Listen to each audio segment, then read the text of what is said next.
इस मूवी के स्टार्ट में हम देखते हैं एक प्रिंस को जिसने अपने पैलेस को काफी खूबसूरत बनाकर रखा हुआ था। वो अपने पैलेस में खूबसूरत लड़कियों को बड़ी बड़ी दावतें दिया करता था। एक रात बहुत तेज तूफान आ जाता है। उस तूफान से बचने के लिए एक गरीब बूढ़ी औरत प्रिंस के महल में आ जाती है। अब ऑब्वियसली वो औरत बूढ़ी थी, इसीलिए शक्ल सूरत से प्यारी नहीं थी। अब वो बूढ़ी औरत प्रिंस के ऑनर में उसे रोज फ्लावर गिफ्ट देती है। प्रिंस सोचता है कि इस बूढ़ी औरत की हालत खराब है, वो एक बूढ़ी औरत है और उसकी शक्ल सूरत भी प्यारी नहीं है, इसीलिए वो उस बूढ़ी औरत का मजाक बनाता है, हंसने लगता है और उस बूढ़ी औरत की इंसल्ट करते हुए प्रिंस ने उसके फ्लावर को फेंक दिया। वो बूढ़ी औरत प्रिंस को काफी समझाती है कि खूबसूरती कभी भी इंसान के चेहरे पर नहीं होती बल्कि वो इंसान के दिल में पाई जाती है, लेकिन प्रिंस उसकी कोई बात सुनने को तैयार ही नहीं था और देखते ही देखते वो बूढ़ी औरत एक खूबसूरत लेडी में बदल गई। असल में वो बूढ़ी औरत एक जादूगरनी थी जो कि किसी बूढ़ी औरत का रूप लेकर प्रिंस के पास आई थी ताकि वो प्रिंस को आजमा सके। वो जादूगरनी समझ गई थी कि प्रिंस के दिल में प्यार नाम की कोई चीज है ही नहीं, इसीलिए वो प्रिंस को अपने मैजिक से जानवर यानी बीस्ट बना देती है। प्रिंस उस जादूगरनी से काफी रिक्वेस्ट करता है कि वो ऐसा ना करे, लेकिन वो उसकी एक नहीं सुनती। जादूगरनी के इस मैजिक की वजह से सब लोग आहिस्ता आहिस्ता प्रिंस को भूलने लगे। यहाँ पर हम ये जान पाते हैं कि उस जादूगरनी ने प्रिंस को जो फ्लावर दिया था वो कोई आम फ्लावर नहीं था बल्कि मैजिकल फ्लावर था, जादुई फूल था वो। और फ्लावर एक्सेप्ट ना करने पर उस जादूगरनी ने प्रिंस को ये कर्ज दे दिया और ये कर्ज तभी खत्म होगा जब प्रिंस को उस फ्लावर की आखिरी पेटल यानी पंखुड़ी गिरने से पहले किसी से प्यार हो जाए और वो भी प्रिंस से प्यार करे।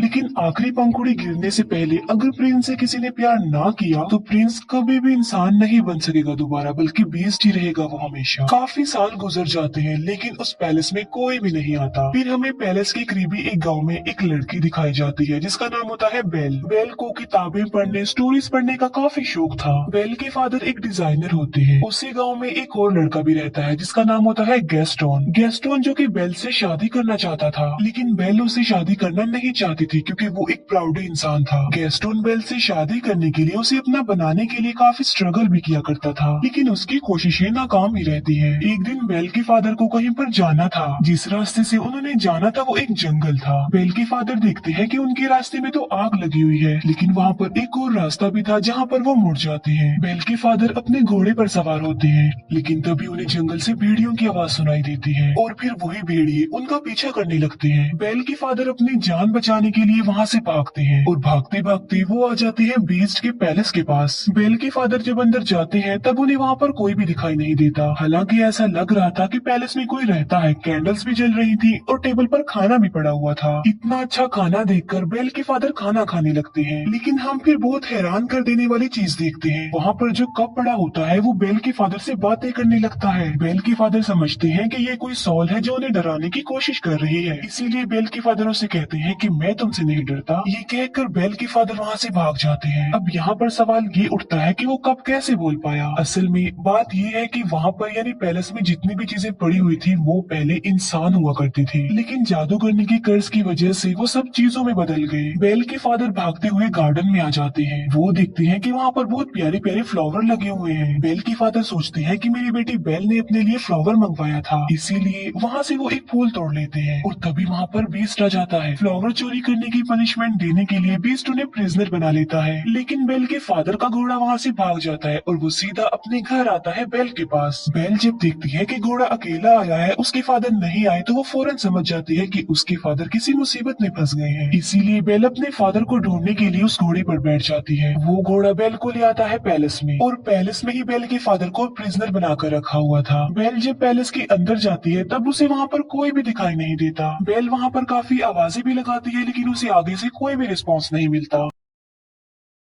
बेल वहाँ पर आवाजें सुन पा रही थी, लेकिन उसे वहाँ पर कोई भी नजर नहीं आ रहा था। बेल उस जगह पर पहुँच जाती है जहाँ पर उसके फादर को कैद करके रखा गया था, प्रिजनर बनाकर। बेल के फादर उसे बताते हैं कि ये सारा महल जिंदा है, इसीलिए जितना जल्दी हो सके तुम यहाँ से भाग जाओ। कहीं ऐसा ना हो कि वो तुम्हें देख ले। मैंने तुम्हारे लिए फ्लावर तोड़ा था और उसने मुझे पनिशमेंट देने के लिए यहाँ पर कैद कर दिया। लेकिन बेल के वहाँ से निकलने से पहले ही बीस्ट वहाँ पर आ जाता है। बेल उसे देखकर काफी डर जाती है, घबरा जाती है, क्योंकि जाहिर सी बात है वो बीस्ट था तो काफी खतरनाक खतरनाक लग रहा था और काफी डरावना भी। लेकिन बेल बीस्ट को ये बात शो होने नहीं देती कि वो उसे डर रही है। बेल कहती है कि मैं अपने फादर से मिलना चाहती हूँ, लेकिन बीस्ट ऐसा नहीं चाहता था कि वो अपने फादर से मिले। बेल बीस्ट को कहती है कि तुम कितने जालिम इंसान हो, एक छोटी सी गलती के लिए तुम इतनी बड़ी सजा दे रहे हो। उन्होंने सिर्फ एक फ्लावर ही तो तोड़ा है और ऐसा करने के लिए मैंने ही उन्हें कहा था, इसीलिए मैं हर सूरत अपने फादर से मिलूंगी। बीस्ट उसे बताता है कि अगर ये दरवाजा एक बार खुल गया और उसके बाद बंद हो गया तो ये दोबारा कभी भी नहीं खुल पाएगा। ये कहते ही बीस्ट डोर को ओपन कर देता है। बेल अंदर जाती है और अपने फादर से मिलती है, लेकिन वो अपने फादर को बाहर की तरफ पुश कर देती है और इसके बाद दरवाजा बंद कर देती है। अब बीस्ट के अकॉर्डिंग वो दरवाजा दोबारा नहीं खुल पाएगा, इसीलिए वो बेल के फादर को अंदर नहीं डाल सकता। बेल के फादर की जगह पर अब खुद बेल वहाँ पर कैद हो गई थी। इसके बाद बीस्ट बेल के फादर को वहाँ से ले जाकर आजाद कर देता है, उसे छोड़ देता है। अब बेल वहाँ पर कैद हो जाती है, लेकिन जब बीस्ट वहाँ पर नहीं होता तभी घड़ी और एक कैंडल स्टैंड बेल के पास आते हैं। ये चीजें इंसान थी, लेकिन कर्ज की वजह से घड़ी और कैंडल स्टैंड में चेंज हो गई हैं। लेकिन ये इंसानों की तरह ही सब कुछ कर सकते हैं, सुन सकते हैं, बोल सकते हैं, चल भी सकते हैं। वो दरवाजा खोल देते हैं और बेल को कहते हैं कि तुम हमारे साथ साथ आओ। वो बेल को कहते हैं कि हम तुम्हें रहने के लिए एक अलग रूम देंगे, क्योंकि वो समझ गए थे कि बेल ही वो लड़की हो सकती है जो उन्हें इस कर्ज से आजाद करवाएगी। वो बेल को रहने के लिए एक रूम देते हैं। जब इस बात का बीस्ट को पता चलता है तो उसे काफी गुस्सा आता है, इसीलिए वो घड़ी और कैंडल स्टैंड को डांटता है और उन पर गुस्सा करता है, जिस पर वो दोनों कहते हैं कि शायद यही वो लड़की है जो हमें इस कर्ज से आजाद करवाएगी। तुम्हें उसके करीब जाना चाहिए, उसे इम्प्रेस करना चाहिए और उसे प्यार भी करना चाहिए। वो बीस्ट को मशवरा देते हैं कि तुम बेल के पास जाओ और उसे अपने साथ खाने के लिए इनवाइट करो। ये बात सुनकर बीस्ट को उन पर गुस्सा आता है। वो उनसे कहता है कि क्या तुम पागल हो गए हो कि मैं एक चोर की बेटी को खाने के लिए इनवाइट करूं, उसके साथ खाना खाऊं? ऐसा कभी भी पॉसिबल नहीं हो सकता। लेकिन जब उसके सारे लोग उसे काफी इंसिस्ट करते हैं तो वो इस बात के लिए मान जाता है, क्योंकि उन सबके कर्ज होने की रीजन कोई और नहीं बल्कि बीस्ट है। बीस्ट बेल के पास जाता है। वो बेल को कहता है कि तुम मेरे साथ खाना खाओगी, लेकिन इसे तुम कोई रिक्वेस्ट मत समझना। बेल उसे कहती है कि तुम क्या पागल हो, पहले तुमने मेरे फादर को प्रिजनर बनाया, फिर मुझे कैद कर लिया और अब मेरे साथ खाना खाना चाहते हो। बीस्ट दरवाजे को जोर जोर से पीटता है और कहता है कि जो भी हो जाए तुम तो मेरे साथ खाना खाओगी। बेल कहती है कि चाहे मैं भूखी मर जाऊं, लेकिन मैं तुम्हारे साथ खाना नहीं खाऊंगी। जिस पर बीस्ट कहता है कि चलो ठीक है, मैं तुम्हारी ये ख्वाहिश भी पूरी कर देता हूँ, तुम्हें भूखा ही मारूंगा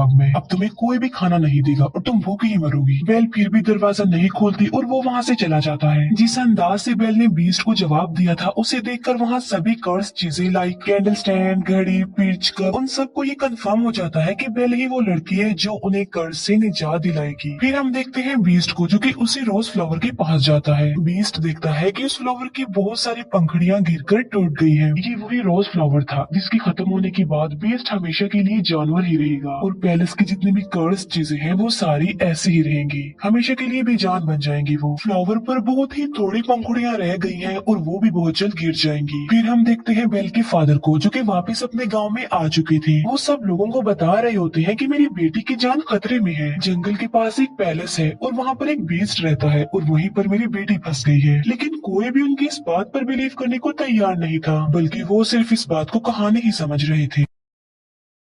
लेकिन गैस्टोन जो कि बेल से शादी करना चाहता था, वो बेल के फादर को इम्प्रेस करने के लिए कहता है कि मैं तुम्हारी बात पर यकीन करता हूँ, मैं तुम्हारे साथ जाऊंगा तुम्हारी बेटी को बचा लाने के लिए। तब गैस्टोन और उसका एक साथी बेल के फादर के लिए जंगल के रास्ते निकल पड़ते हैं। जिस रास्ते पर बेल के फादर गए थे वो रास्ता इन्हें कहीं पर मिलता ही नहीं है। गैस्टोन को इस बात पर काफी गुस्सा आता है। वो बेल के फादर को कहता है कि तुम्हारा दिमाग खराब हो गया है, कोई बीस्ट नहीं होता। गैस्टोन बेल के फादर को ये भी कह देता है कि मैं तुम्हारी बेटी से प्यार करता हूँ और मैं उससे शादी करूंगा। जिस पर बेल के फादर कहते हैं कि तुम्हारी ये ख्वाहिश कभी भी पूरी नहीं हो सकती। इस बात पर गैस्टोन को काफी गुस्सा आता है। वो बेल के फादर के हाथ पांव बांध देता है और उन्हें एक ट्री के नीचे मरने के लिए छोड़कर वहाँ से चला जाता है, क्योंकि वो भेड़ियों का इलाका था और भेड़िए उन्हें मारकर खा लेंगे। फिर हम एक लेडी को देखते हैं जिसे उसके गाँव से निकाल दिया गया था और उसका नाम था अगथा। एगथा बेल के फादर की जान बचा लेती है और उन्हें आजाद कर देती है। पैलेस में हम बेल को देखते हैं जो कि उसी रोज फ्लावर के पास आ जाती है। बेल उस फ्लावर को भी टच करने ही वाली होती है कि वहाँ पर आ जाता है बीस्ट। बीस्ट उसे कहता है कि तुम्हें अंदाजा नहीं कि तुम अभी क्या करने वाली थी, अभी हम सब के सब मारे जाते। बीस्ट गुस्से में आकर बेल से कहता है कि चली जाओ यहाँ से। तब बेल रोते हुए वहाँ से भागकर चली जाती है। घोड़े पर बैठकर जब बेल जंगल पार कर रही होती है तब वहाँ पर बहुत सारे भेड़िए आकर बेल को चारों तरफ से घेर लेते हैं। लेकिन इससे पहले कि वो भेड़िए बेल को कोई नुकसान पहुँचाते वहाँ पर बीस्ट आ जाता है। वो उन भेड़ियों का काफी मुकाबला करता है, उन्हें काफी मारता है। बीस्ट उन सब भेड़ियों को वहाँ से उसे मार भगाता है, लेकिन इस लड़ाई के दौरान वो खुद भी इंजर्ड हो जाता है। बेल अभी घोड़े पर बैठकर वहाँ से जाने ही वाली होती है तो वो देखती है कि बीस्ट जमीन पर गिर गया है, क्योंकि वो काफी इंजर्ड है, उसकी हालत काफी खराब हो गई है। अब क्योंकि बीस्ट ने बेल की जान बचाई थी, उसे नई जिंदगी दी थी, इसीलिए बेल वहाँ से जाने की बजाय उसके पास आ जाती है। बेल उससे कहती है कि मैं तुम्हें उठा नहीं सकती, इसीलिए तुम्हें हिम्मत करके खुद ही उठना होगा। बड़ी मुश्किल से हिम्मत करते हुए बीस्ट खड़ा हो जाता है। बेल उसे अपने साथ घोड़े पर बिठाकर पैलेस में वापस ले आती है। बेल एक बार फिर से वापस उसी पैलेस में आ गई थी। पैलेस की सारी कर्स चीजें बेल को देखकर काफी खुश हो जाती हैं, क्योंकि वो चाहते थे कि बेल यही रहे इसी पैलेस में। बेल और बीस्ट को एक दूसरे से प्यार हो जाए, जिसकी वजह से कर्स खत्म हो जाए और सब कुछ नॉर्मल हो जाए। वो चीजें बेल को सारी स्टोरी नहीं बताती, ना ये बताते हैं कि वो इस कर्ज से कैसे आजाद होंगी, बल्कि सिर्फ ये बताते हैं कि जब उस फ्लावर की आखिरी पंखुड़ी गिर जाएगी हम सब ऐसे ही रह जाएंगे और बीस्ट भी हमेशा के लिए बीस्ट ही रह जाएगा। बेल बीस्ट को बैंडेज लगाती है। बेल जब बीस्ट के पास होती है तो वो एक शेर पढ़ती है, क्योंकि बेल का इंटरेस्ट बुक में, स्टोरी में और पोएट्री में बहुत ज्यादा था, लेकिन उस शेर को बीस्ट कंप्लीट करता है। ये बात बेल को काफी हैरान कर देती है। बेल उससे पूछती है कि क्या तुम भी पोएट्री पढ़ते रहते हो? बीस्ट कहता है कि मैं लव स्टोरी, प्यार, मोहब्बत इनकी पोएट्री नहीं पढ़ता, बल्कि मैंने बहुत ज्यादा बुक्स पढ़ी हुई हैं, बहुत ज्यादा पोएट्री के बारे में जानता हूँ। इस पर बेल कहती है कि मुझे तो प्यार मोहब्बत की बातें, प्यार मोहब्बत की कहानियां बहुत पसंद हैं। जिस पर बीस्ट कहता है कि तुम्हारी शक्ल देखकर ऐसा लगता है कि तुम्हें प्यार मोहब्बत में बहुत इंटरेस्ट है। अगर तुम कुछ पढ़ना ही चाहती हो तो कुछ अच्छा पढ़ो। फिर बीस्ट बेल को अपने साथ अपनी लाइब्रेरी में लेकर जाता है, जो कि काफी बड़ी थी। वहाँ पर बहुत ज्यादा बुक्स थी। बेल उन बुक्स को देखकर काफी शॉक्ड भी रह जाती है और काफी खुश भी हो जाती है, क्योंकि गाँव में पढ़ने के लिए उसे कोई भी बुक नहीं मिलती थी और यहाँ पर तो उसे इतनी सारी बुक्स मिल गई हैं। बीस्ट कहता है कि अगर तुम चाहती हो तो हमारे साथ यहाँ पर रह सकती हो। ये बात बेल को काफी खुश कर देती है। फिर वक्त के साथ साथ एक दूसरे के साथ काफी टाइम गुजारने लगे। इन दोनों की दोस्ती हो गई, वो एक दूसरे के काफी करीब आ गए, एक दूसरे के लाइक्स डिसलाइक्स उन्हें पता भी चल गए। दोनों साथ मिलकर खाना भी खाते थे। फिर बीस्ट बेल को गाना भी गाकर सुनाता है और बीस्ट बेल को एक बुक भी दिखाता है, जो कि एक जादुई बुक थी। वो कहता है कि ये बुक मुझे किसी जादूगरनी ने दी थी और इस किताब की मदद से हम लाइफ के किसी भी टाइम में जा सकते हैं। लाइक हम पास्ट टाइम में जा सकते हैं, फ्यूचर टाइम में जा सकते हैं। बेल उस टाइम में जाना चाहती थी जब वो अपनी मदर से आखिरी बार मिली थी। बेल जब उस टाइम में जाती है तब उसे पता चलता है कि उसकी मदर को एक इन्फेक्शन हो गया था। इसीलिए बेल की मदर ने बेल के फादर को कहा था कि तुम बेल को लेकर हमेशा के लिए यहाँ से चले जाओ, ताकि मेरी बेटी को भी ये इन्फेक्शन न लग जाए।